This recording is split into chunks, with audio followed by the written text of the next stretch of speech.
Alrighty, what's up, y'all? We have another installment of the final answer series. Today, we're going to be talking about basic principles and techniques that you need to have with bench pressing that aren't even like advanced cues. It's honestly something that you should be doing if you're bench pressing. So that breaks down into two main categories. One is good scapular movement and good scapular positioning. We're going to talk about that first. This is going to be a topic of discussion that has just been something that is so misapplied and so misinformed in strength and conditioning.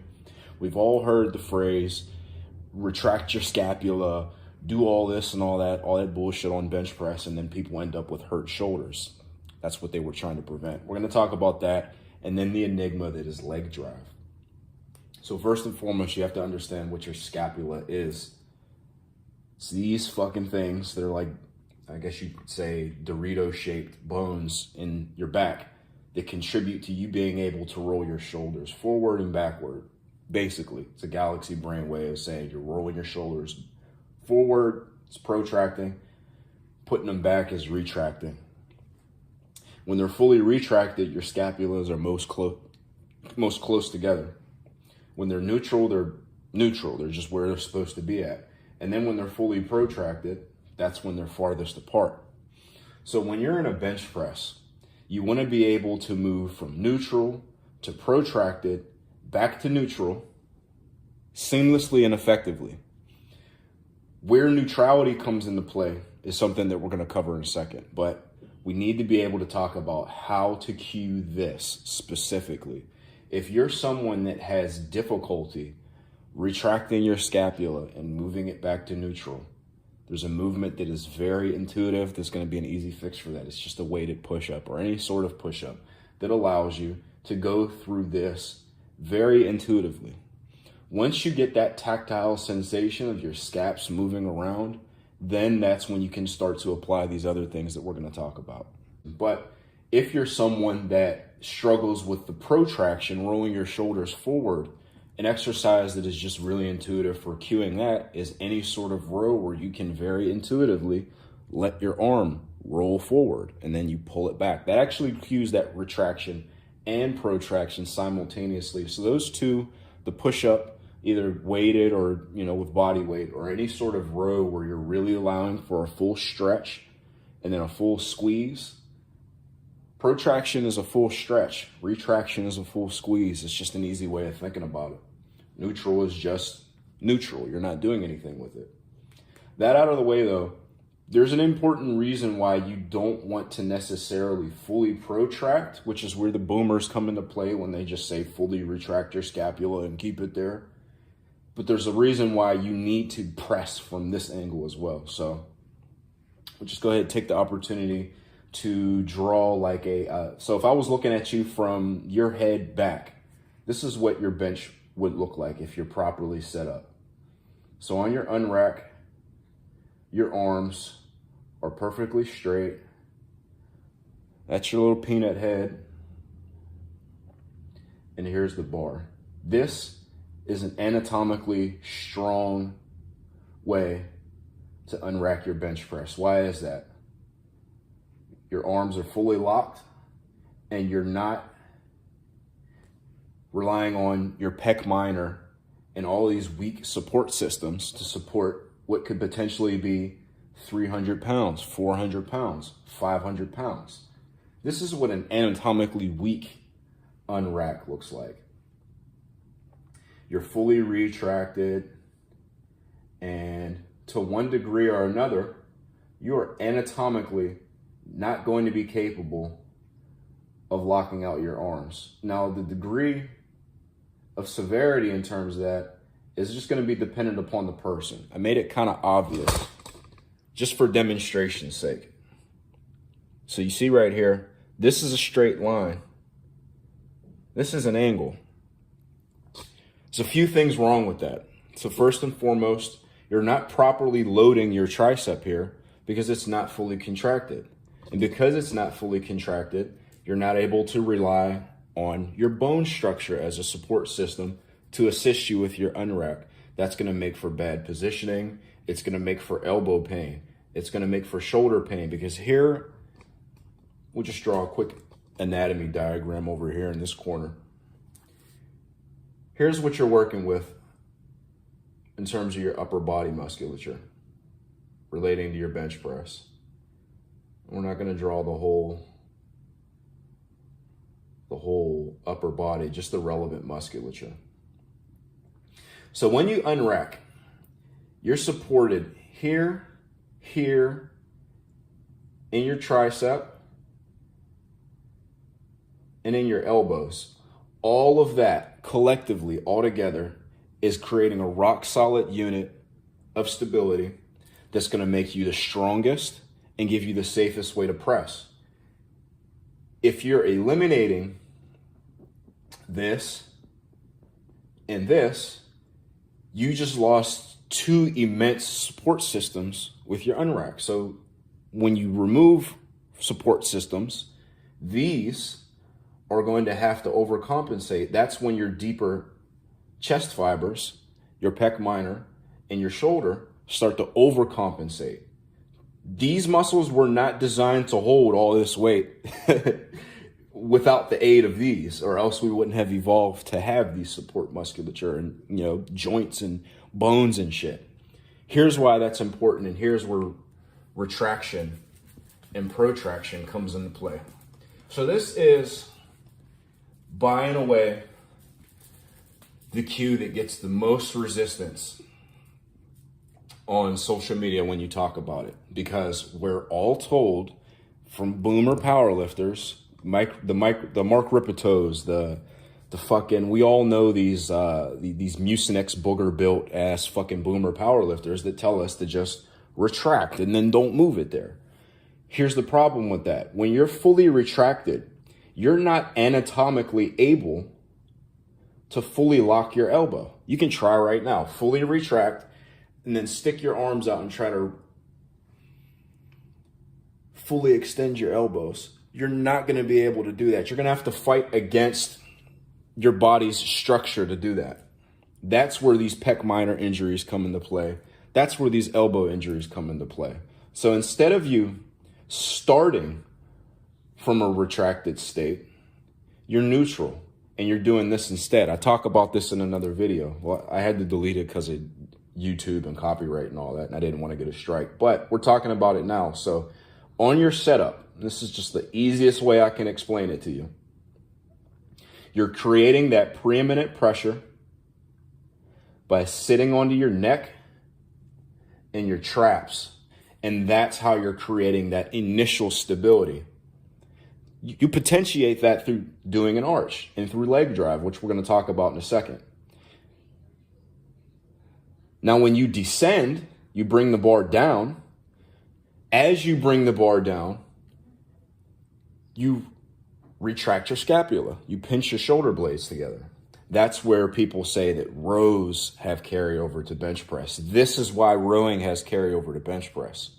Here's the rub though. So if you're only retracting, you're missing half the plot. You have to move these scaps back to neutral so that you have an efficient way to fully lock your elbows, or else you're defeating the purpose of you starting with this position where you're just sitting back onto your traps. You protract back to neutral. You don't fully protract because that's dangerous. You're not going to have any sort of stability with your press. You just protract back to neutral.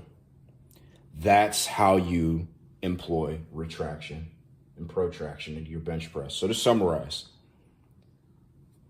pressing from retraction, bad. Pressing from neutral is good. Pressing from a protracted state is also bad. You want to master that movement and know what each of those positions feels like intrinsically. And that just comes with practice. My recommendation is that you employ two main exercises to get a tactile sensation for your scapula moving around in their three main positions relating to pressing. Push-ups, rows. Those are the two main ones. Now, we talked about leg drive and how that contributes to a stable setup on bench press. It's not necessary, but it is optimal for creating the most stable, the most braced bench press that you possibly can. You can still sit onto your traps on a Larson press it's just not going to be anywhere near as stable. So that's what we're going to talk about now is leg drive. And this is the enigma that just has evaded everybody because nobody knows how to use leg drive unless they learn how to do it.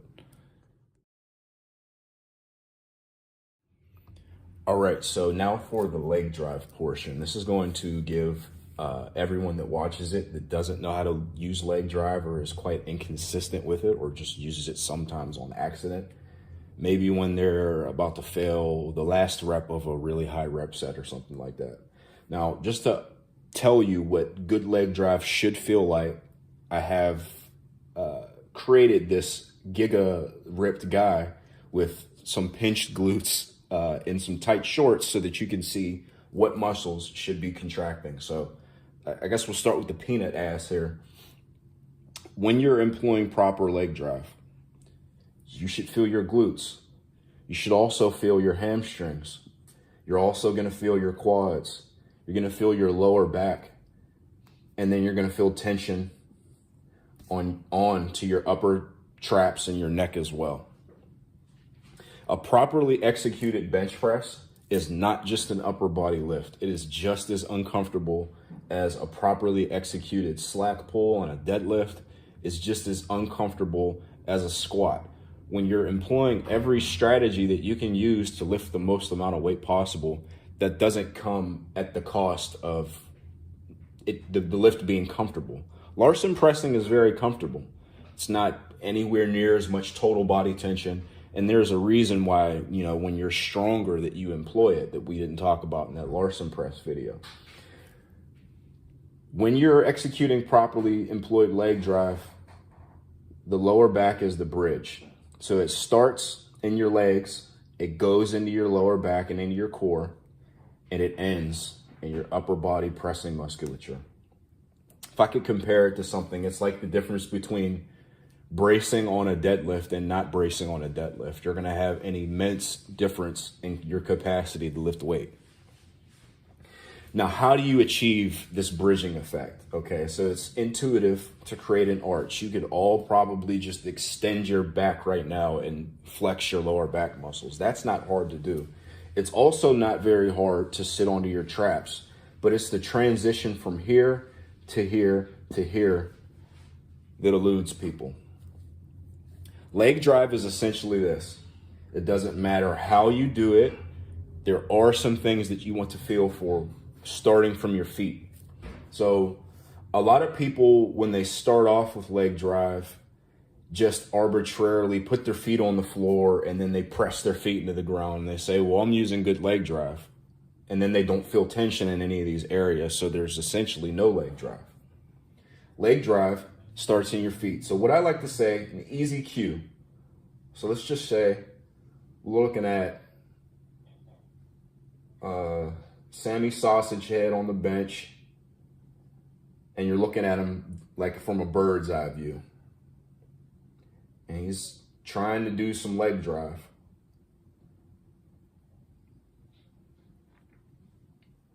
We're going to start at the feet. So leg drive is not just down into the floor, and it's not just down and out either, like you've probably heard. It's more of a scoop into the floor and out of it. What I mean by that is, imagine a shovel, right? You're shoveling into and out of the dirt. That's what you're going to try to do with your feet. Now, this is the reason why when, in powerlifting competitions, when the floor is slippery as fuck, or the bench is slippery as fuck, you're not able to employ proper leg drive because you're not able to really get that scooping sensation into the ground without your feet moving if there's no traction on the floor. So first and foremost, you're going to want to wear a shoe with traction and perform the bench press on a floor that has traction. It's really simple. Sit down in a chair like this and move yourself backwards with your feet. If you can do that, you can also do this on bench press. Now, here's where leg drive comes into play. We said it's a bridge, right? So it's not any one of these forces acting independently. It's a couple different forces acting together. So This scooping force translates into your lower back. That's your arch. That's you extending your back, which is creating tension in your spinal erectors. This is the bridge. It's also potentiated by your obliques and your anterior core, your abs. Here's where that chain finishes. Your upper body, including your upper back, your neck, and of course your pressing muscles. This is where the force ends up getting pushed into. This is where the bench press comes into play.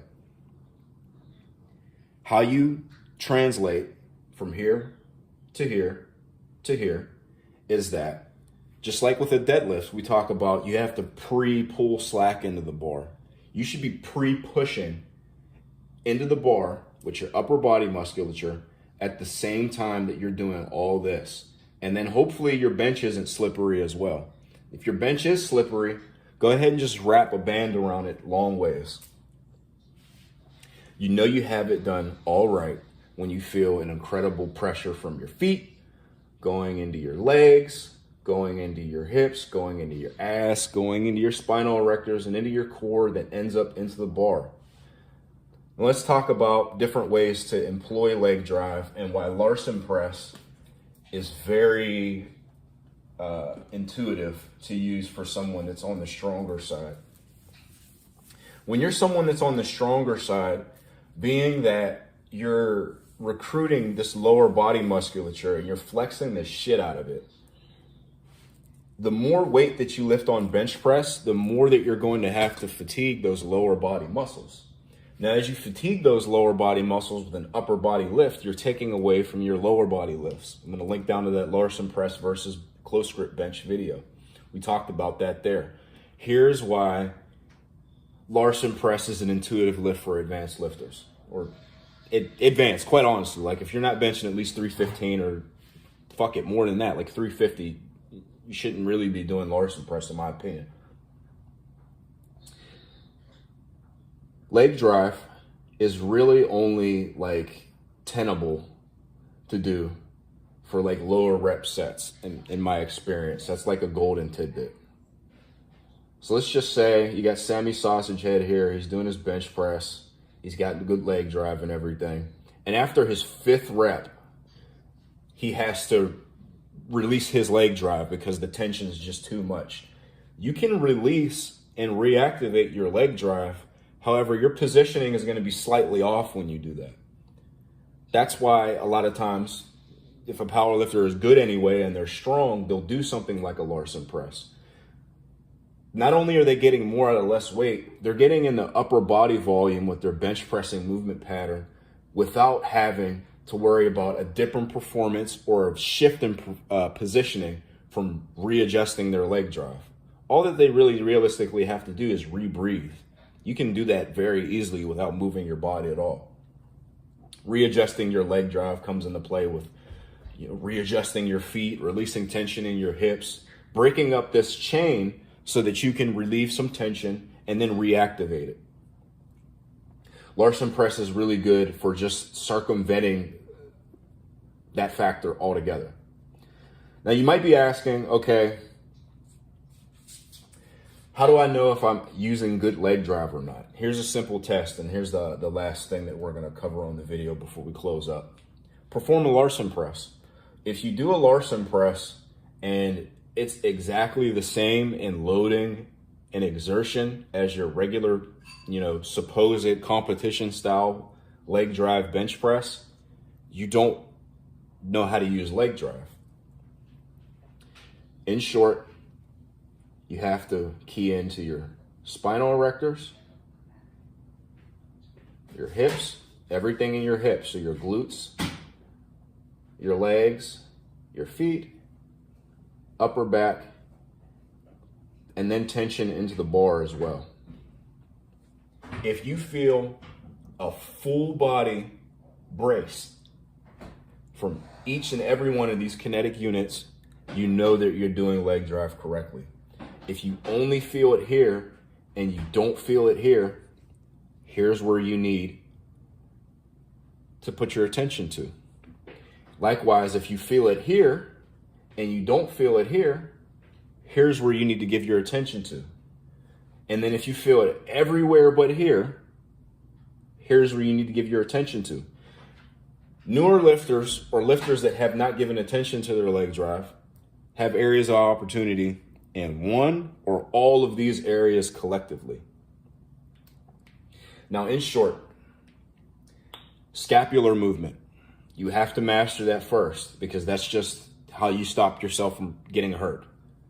Next is building this bridge. And third is knowing when to use a Larson press. Now, exceptions to like the 350 bench press rule. If you're someone that has an exceptionally strong lower body, and there are some elite level power lifters that are like this. So let's just say you deadlift 750 and you squat 700 and then you bench press like 315. There are guys in the USAPL that legitly have these like these type of training numbers and competition numbers. Larson press is still really good for you just because your lower body lifts are at such a level where like leg drive even from this can create fatigue. Extrapolate that down. So if you're someone that, you bench 200, let's just say you squat 500 and then you deadlift 585. A Larson press still may be the option for you, provided that you're actually using leg drive with this 200 bench. It's still fatigue that may bleed into these two lifts. So there's two ways that you would do a Larson press. One is if you're an exceptionally strong bencher with a proportionately strong lower body that just doesn't want to take away from that training.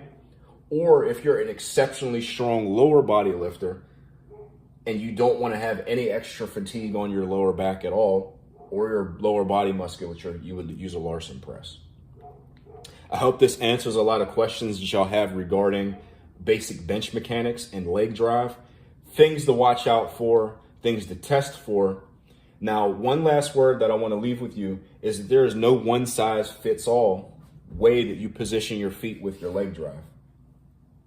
It just comes down to practice. So some people, if the bench is here and this is the end of the bench, some people do better with their feet here, more in front. Some people are more here.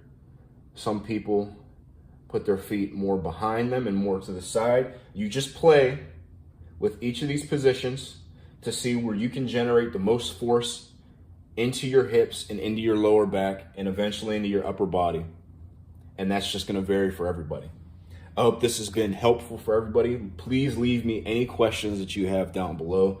There's no stupid questions when it comes to this, just because will be the fucking video that I send people when they ask me about leg drive or bench setup. This is the video. So please leave any questions that you have. I appreciate y'all. Have a good one.